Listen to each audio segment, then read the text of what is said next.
to Athletes to Entrepreneurs, the Alumni Journey. I'm Rob Finkelstein, founder and CEO of Alumni Direct, where we've created a centralized platform to help athletes and other alumni network and connect and just tap into various resources in business and health and careers. But more importantly, this podcast is all about the journey out of sports. There's a lot of issues today with people transitioning out of sports, whether it's financial literacy, health, mental health. And so we interview former collegiate professional athletes and we talk about their journey out of sports into successful business leadership and entrepreneurship. And the whole idea is to teach, inspire athletes that there is life after sports. So excited today. We've been working on this for a little while to get together in our schedule, but we have Antonio Vaglica, a former college baseball player at Long Island University. How you doing, Antonio? I'm amazing. Thanks so much for having me on. It's a pleasure. So Antonio, as I mentioned, played college baseball, and then he had a rough transition out of baseball and out of college, which he'll talk a little more about. Then he got into sales, and then ultimately he's built a bunch of companies, and he's now the co-founder of GFG Solutions in Tampa. Has some other companies as well. He's a fellow podcaster, has a great podcast. Antonio, all the time we talk about how sports kind of help you, and when you're growing up, talk about how it shaped you leading into college. Sure. So sports leading into college, it was like literally my plan A, B, and C. All I wanted to do in my life was play the game of baseball. And I was privileged to play for a long time.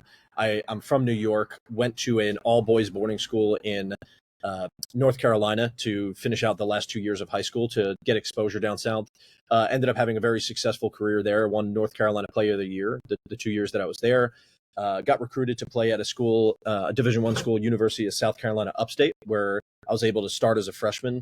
Didn't really love the coach and the philosophy of how we were playing, so I decided to, transition and transfer to Long Island University back in my hometown. Led the team to a couple championships. We were one game away from the College World Series, and it all kind of blew up right at the end, where like my career literally ended in the spur of a moment. And with that, I had multiple opportunities to play professional baseball, and COVID happened. I had broken my finger at the time. I also didn't know how to deal with adversity the way I do now. So all of that perfect storm kind of ended my career in the most, instant fashion. And I really, I had a lot of trouble responding to that in that moment because I didn't have a network of people to help me guide through this transition. No mentors at the time. I didn't understand personal development, hadn't picked up a book in a long time. So sports was all I had until I realized that down the road, sports was a great foundation builder to the long-term vision of, serving people in a massive impact through entrepreneurship. Yeah, absolutely. And we'll talk a little about that more, just a whole athlete skill set in the DNA. And so did you dream about being a Major League Baseball player? 100%. That was all I wanted to do. And that was the vision. And I look back on it, I still believe that I could have definitely kept on playing for sure. Who was Yadier Molina. He was a catcher, arguably the best catcher defensively ever. And that's who I model myself after. Absolutely. His brothers were pretty decent too, but yeah, he's definitely the one. So yeah. I always joke around. I dreamed of being a Major League Baseball player myself, but unfortunately talent wasn't there. So now I do podcasts and other things. Let's talk about, ultimately landing at Long Island University. Talk about, did they have any education there, whether it was workshops or like a semester you had to take that was geared towards helping athletes transition out of sports, either for current athletes or for alumni athletes or both? Not that I recall. It's 5 years ago at this point. If they did, I probably didn't attend it, as most classes I didn't go to as well. But no, I don't believe so. Our coaches were very supportive, but we really just focused on winning ball games, not any transition. Especially, my ego wasn't receptive to it at the time because I would not listen to any noise about not going on to play at the next level. So I didn't even want to put it into my subconsciousness at the time. Yeah, and I think that's probably the consensus with a lot of athletes, Division I athletes, is just they're so zoned in on the sport. I guess, something to think about, like if you had to go back now and knowing what you know, like would have that been something that helped you? Like how would have they, because of your time constraints and again, zoned in, like how would they get in an athlete's mindset to say, hey, just look at this, because at some point, well, even if you make it to the major leagues, there's going to be, a long way off. I mean, any suggestions on what schools might be able to do? Yeah. Personally, and this is just speaking from my nature of who I am, so I can only speak from that platform, but I would have really resonated with someone who was an ex-athlete that took all of that the discipline, everything that they had learned through athletics, and built companies or became an entrepreneur, continued to rise through the ranks there, understood the world of finance, etc. That stuff really got me excited. Somebody that's doing something bigger than themselves and building companies that ultimately impact millions of people. I would have really resonated with that. And through that, they probably would have taught us the importance of reading books and personal development, etc. When you see someone that's taken where you are and gotten to a certain level of grandeur in that aspect, that's something that would have been very inspiring for me. Yeah, and I think it's like I talked to one guy on a previous podcast, and he just said if he wishes he knew back then what he knows now. He said that it would have been great if it would even be mandatory that you have to take a semester where it teaches you. And I think it's the problem too, or even just for the alumni athletes, just giving them some type of outlet, even if they come back, just to help them do that. Because I think a lot of times, unless you're a star athlete, you pretty much get forgotten. Or if there's like changes in the athletic program, changes in coaches, athletic directors, and all that.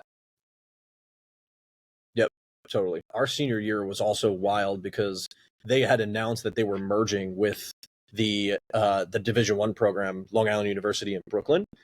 So they literally announced everyone, and it didn't impact me because I was a senior and graduating, but everyone was going to have to rather lose their scholarship or get their scholarships renewed. It was a whole cluster F, and it was a wild time. But we used it as motivation to say, hey, we're going to be the best ever team, because it was the last ever LIU post baseball team, and we statistically were the best ever LIU post baseball team that ever existed, and no one can take that away from us because it's gone now. So, talk about alumni engagement. Obviously, Alumni Direct is important to us, but when you were there, was there a movement from the school to bring back alumni athletes, really across all sports, to work with current athletes there, or even alumni athletes? If I recall, they did bring back some alumni athletes, and we would have some alumni come to our game, etc. But there was not an orchestrated effort to rally people around the like what happens after this whole thing. There wasn't like an entire curriculum built out around like, hey, eventually this is going to end, and here are some steps to rather pursue a passion or get into the business world, etc. That would have been a huge benefit to, I think, a lot of people. Yeah, absolutely. And I think alumni engagement is so important. And yeah, I've brought up some examples. Like even myself, we were on with our school, and I was on with a Hall of Famer from the school, played 10 years in the NFL, and he's just like, look, tap me in. Like I want to help, and I think it's just alumni want to help, and I think that we always advise just reach out, reach out to alumni, and like you said, they come back to the alumni game or the golf tournaments and things like that, but hopefully there's more. I mean, some schools are better than others with that, but I think the consensus, most schools don't really do that, and they really should. I think it's a valuable thing they're missing out on, having these alumni come back and mentor the athletes. Agreed, for sure.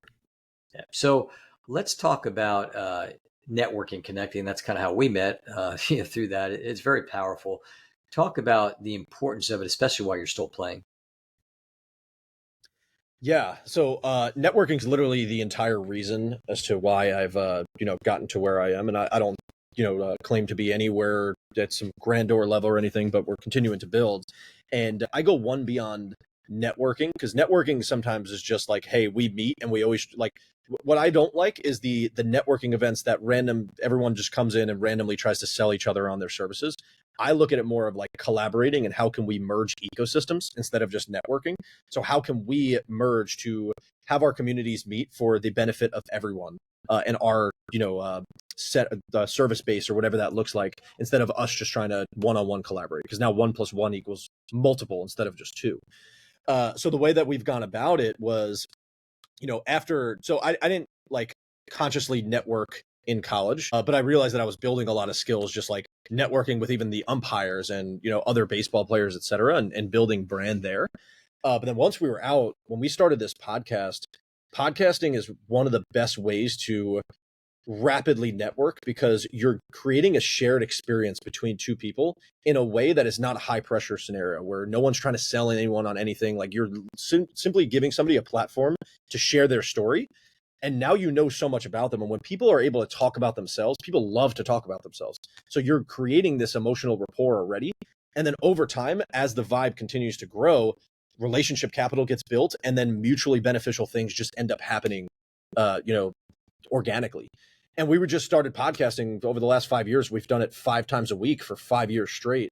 Good things happen when you stay that consistent, and you start to bring a value proposition offline. So it's been a great way of being able to speed up the networking process. But where people try and cut corners is immediately going in for an ask on something. I look at relationships like a bank account.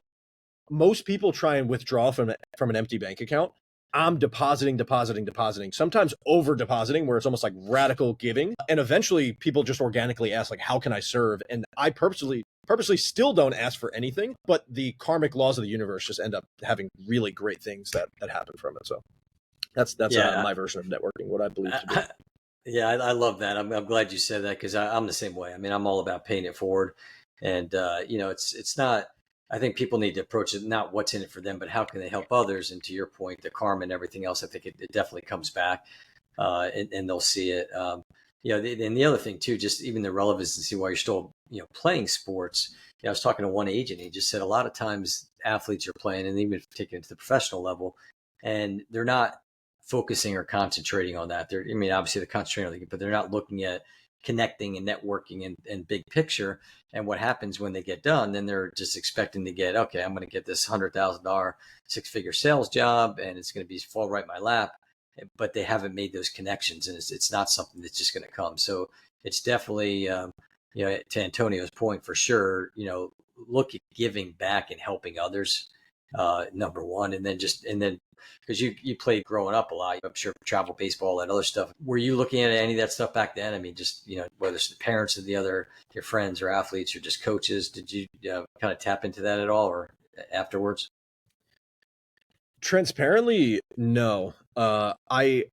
I really just focused on, like, I was known as a very intense competitor. Like, I legitimately didn't care if I hurt your feelings. I thought I was a pretty decent leader on the team, but I only cared about winning. And so, like, naturally competing and being a great competitor and doing it respectfully with respect to the game, et cetera, and to other people, that did just organically build my network, because other coaches would observe that, the umpires, you'd build a network organically because of just competing as an athlete in a respectful fashion. But I probably should have, like, asked for maybe more favors, or to, like, just for a little bit of advice or something.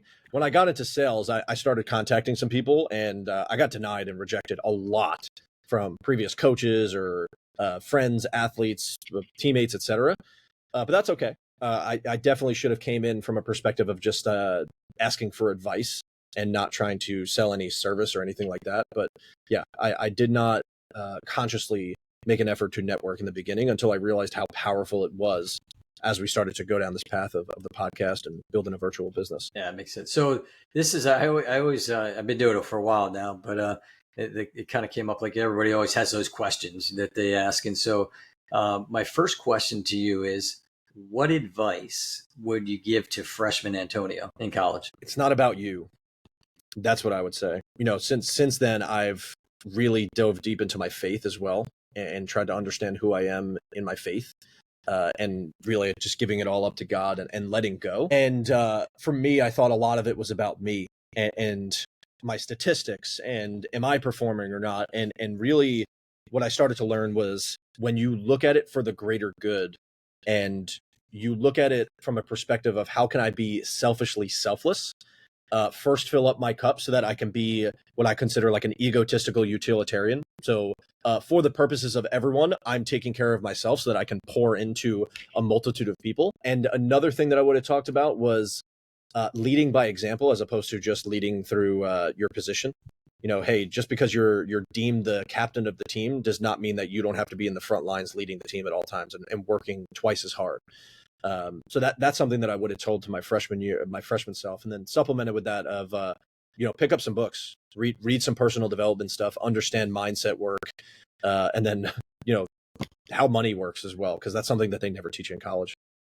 Yeah, no, for sure. And then how about what advice would you give the senior Antonio, which might kind of funnel into just, ultimately the transition and all that?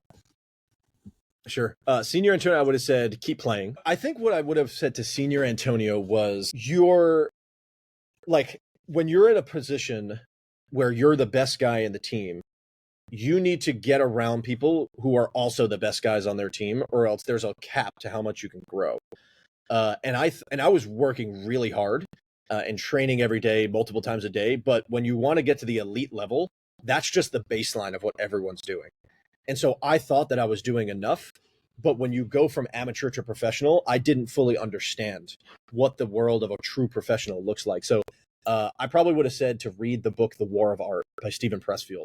They're like the most tactical advice, because that talks about the differentiation between a professional and an amateur and the nuance there, and how much extra the professional goes beyond that point, and what makes the greats great. I would have studied people like Kobe Bryant and Derek Jeter, how they went about getting to the levels they got to.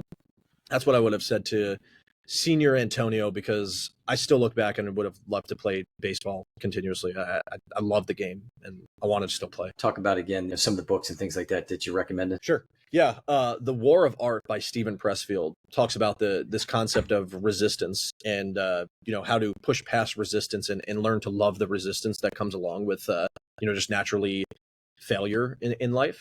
As well as the difference between the professional and the amateur, and the 1% little nuances that the professional and the elites, the people that are elite in sports and business and writing, etc., of what they do to prepare themselves. That is something that I didn't fully grasp because I was successful while still being an amateur. And that's great in college, but when you get to a place where everyone was successful in college and you're now going to get paid to go do this and become, get to the next level where not many people get to go to, you need to become the professional before you actually become the professional. So it all starts in the mind, and then your actions need to actually, play that out for you to actually realize that outcome. And that's something that I didn't understand the science behind until I started picking up books like that. That's so important for self-improvement. And I think that probably definitely, factors into, where it could help, athletes as they transition to sports. So let's kind of segue into that. So talk about, we talked a little bit offline, but talk about your transition out of sports and, how it affected you, and then ultimately kind of getting out of it. It was a rough one for sure. I had no aspirations of stopping playing, was told that I was going to get drafted, all the good things that were bound to happen. My career ended very abruptly, where, we were one game away from the College World Series, and our number one pitcher got hurt. He tore his ACL before the game. So we were already at adversity there. And then we were in the winner's bracket. So this team had to beat us twice. Some dude hits a home run, like a no doubt home run on the other team. And me as the catcher, this dude's just standing there in the middle of the box, just looking at the home run. And this was before like pimping home runs was cool. And there's a level of pimping home runs, and then there's what this kid did. And he even acknowledged that this was wrong. And so I went to just give him a friendly nudge of saying, hey, like, start running, dude, like move, to not show up my pitcher. I look back on it, I still would have done this to this day just because it was the right thing to do, in my opinion. But the umpire interpreted that as me maliciously pushing him, which meanwhile, I never actually laid a hand on him because he actually started running before. And he kicked me out of the game. And in college, when you get kicked out of the game, you have to sit out the next game. So they beat us that first game, and the second game we lost by 1 run, and that was literally the end of my college baseball career. And then the draft goes by. I don't get drafted after being told that I was going to get drafted in like the 10th round. Nothing ends up happening, which was just crazy to me, and I didn't know how to respond to that. So I had a bunch of like opportunities to get like signed after, or play for like independent balls or overseas, etc. And for me, for some reason, I saw those as a dead end, but looking back on it, I definitely should have continued to pursue it. But then I dove deep into, just bad relationships, alcohol, drugs, just something that anyone that had just immediately lost their identity and hit their proverbial rock bottom would engage in.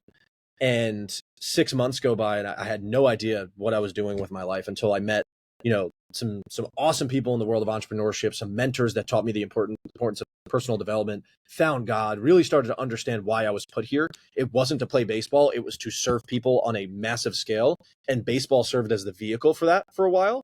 But entrepreneurship is the new vehicle. And there's so many different vehicles that all of us are blessed to have to actually, realize that goal.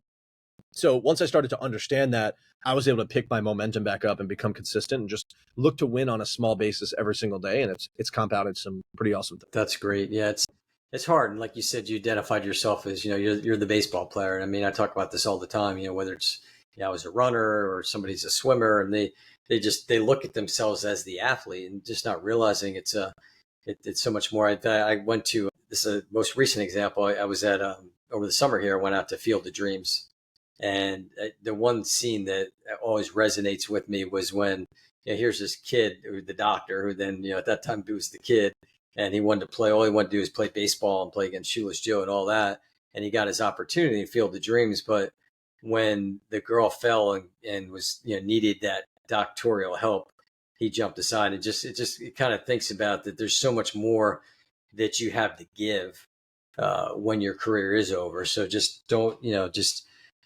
look at it like, oh my gosh, what am I going to do without? There's a lot that you can do. I guess it's kind of like talk about maybe some advice that you would give to athletes transitioning out of sports. Give some suggestions, recommendations to athletes as they transition out of sports. I would say find someone, whether it's through books or podcasts or someone in person that you can be one-on-one with. Find someone who is where relatively that you'd like to be and study them. Reverse engineer, what they've done to get to where you want to be. And then figure out something that like is remotely where you want to go and what you want to do. Because I think a lot of people where they go wrong is they try and figure it all out and they try and have it all figured out before they take the next step. You're never like, I still don't have it all figured out. I'm sure Rob could feel the same way, especially as entrepreneurs. Like the North Star is always changing. That's the part of being an entrepreneur, is like always having this organized relative chaos in life. And that's the fun part, because it's a game. And with that, the only thing that you can do, in my opinion, at that moment is just take the next best step, or what you believe to be the next best step. And once you start taking action, the universe starts to conspire around that and open up more opportunities. We're just waiting for door 10 before we even take door 1. And so with that, I would say just take that first next step. And it doesn't matter if it's wrong. You're going to get rewarded for just taking the risk, not because you made the right or wrong decision. Specifically with decisions that could always be repaired. Like that, don't go into $1 million worth of credit card debt, or don't put your family's life on the line or anything like that. But when it comes to taking risk in things like business, especially when you're young, when you have so much time to repair things and you don't have many commitments, take that next first step. And then as you're continuing to take that step, then find some mentors that are on the path, that took the path that you are on, so that you can understand the nuance and mitigate the time that it takes to learn from mistakes. That's where mentors and coaches are really going to help, not from just like learning by hearing them say anything and not taking action. A mentor and a coach is really going to help when you start taking action, realize the failure that you're having, and then have someone that's a feedback loop directly, that's someone that's pushed through that adversity before, to give you the exact correction that you need in that moment to streamline the time that it takes to get to the next level. And so that's where I would say just take action radically when you're first starting out. Do a bunch of things that you're not going to have it all figured out, and most people aren't going to listen to your stuff, and you're probably not going to make a bunch of money in the beginning, and that's okay. The next best step is always the next best step. That's something that I'm always looking to do. And over time, as the steps get bigger and the decisions become larger, then you get more calculated. But if it's a two-way door and you can immediately, Jeff Bezos says this a lot, if you can like immediately rectify the decision that you made, the worst thing you could do is have indecision. Just make the decision, and if we have to rectify it, great. For really large decisions that are going to take long time and money, et cetera, to repair, then we want to think it through. But most people sit there for years and years of indecision, waiting for the right time, or I'm waiting for this or that. It's like, just go, just do something, and you'll get rewarded for it. I don't know how it works, but that's how the universe works. Yeah, no, I agree, and you're right. You just got to go for it. So it kind of brings up the question of how do you feel like the athlete skill set, the DNA, translates into successful entrepreneurship and business leadership? It's one of the few cheat codes, one of the few upper hands you can have in entrepreneurship, because it's hard and it's risky. Being an athlete, because you've already been a part of a team culture.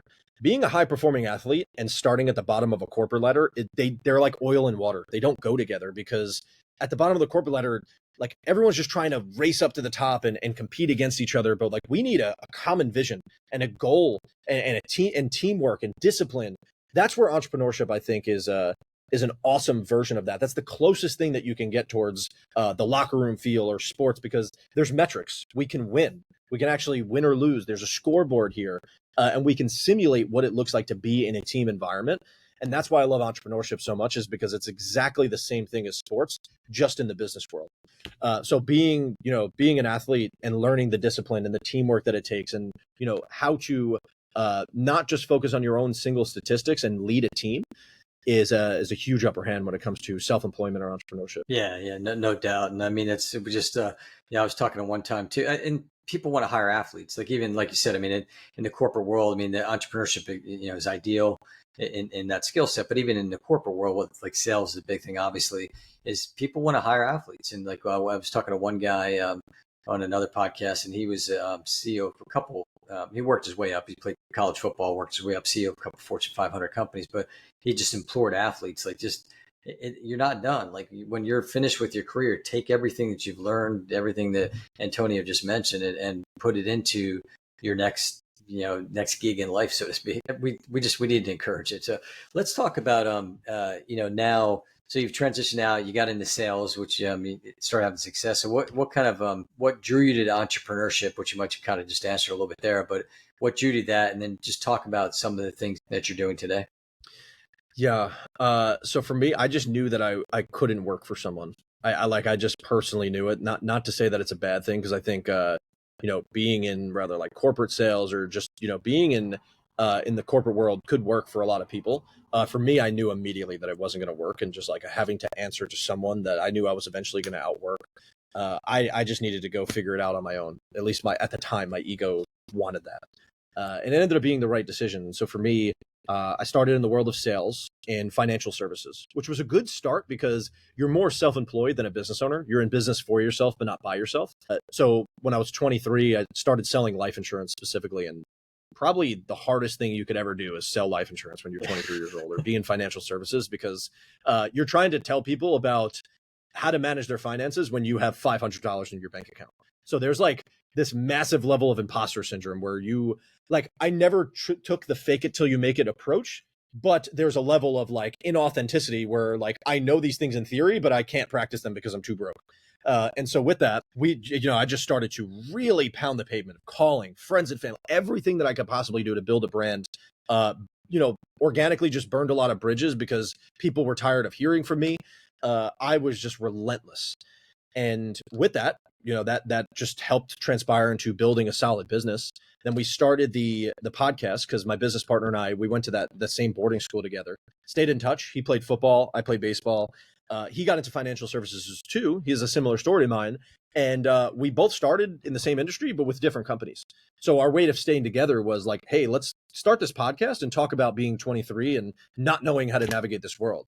And we shortly realized that no one wanted to listen to us because we didn't have any really much to give. So we wanted to interview successful people like Rob to come on and say, hey, tell us about your journey and how do we actually, mitigate some of the mistakes to get to where you are.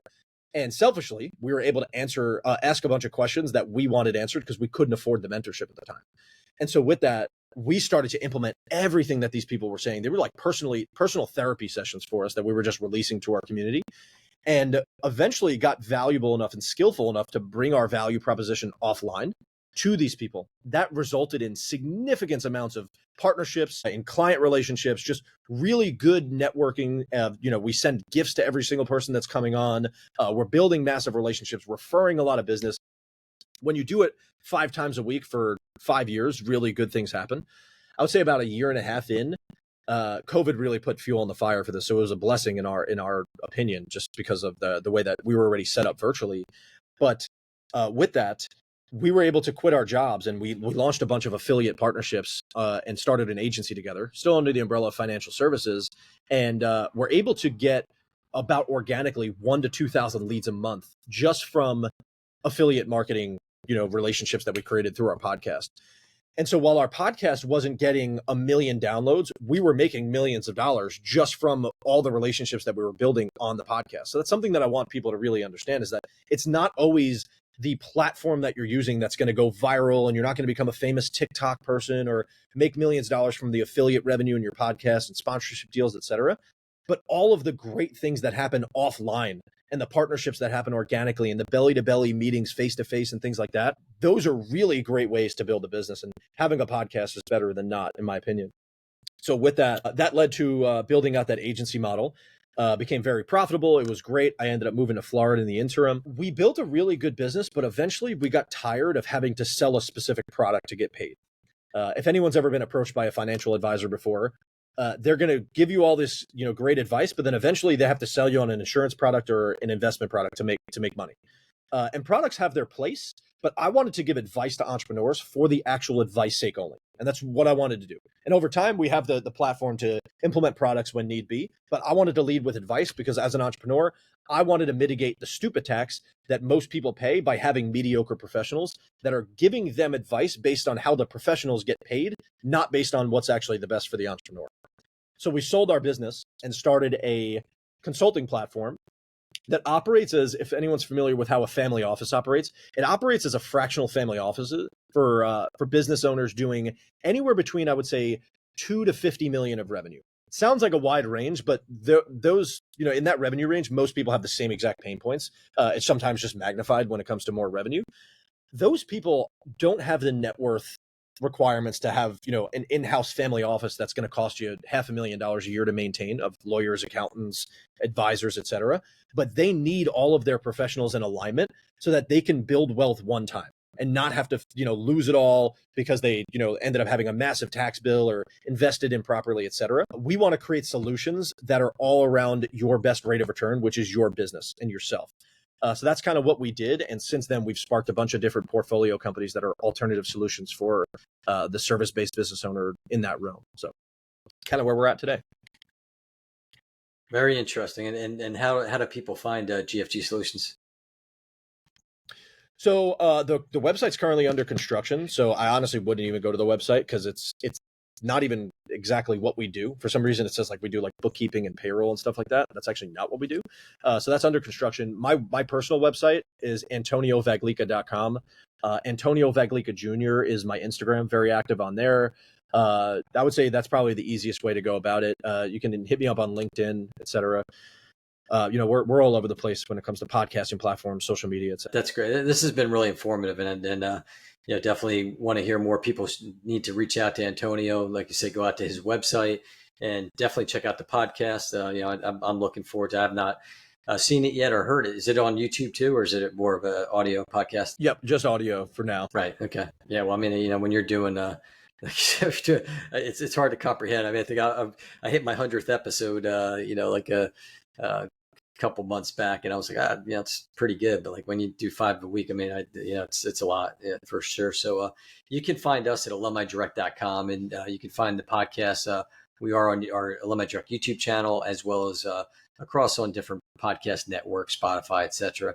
Also, our friends at sportspreneurs.com, they've got some great podcasts out there. Definitely check them out. But Antonio, this has been great, and I think there's a lot of great advice every time I talk to different podcast guests and just get their feel. There's so many guys called the nuggets basically, but a lot to do. So I definitely encourage people to follow and listen, and you'll never know what you get out of it, and just meeting great people like Antonio. I appreciate the platform, Rob.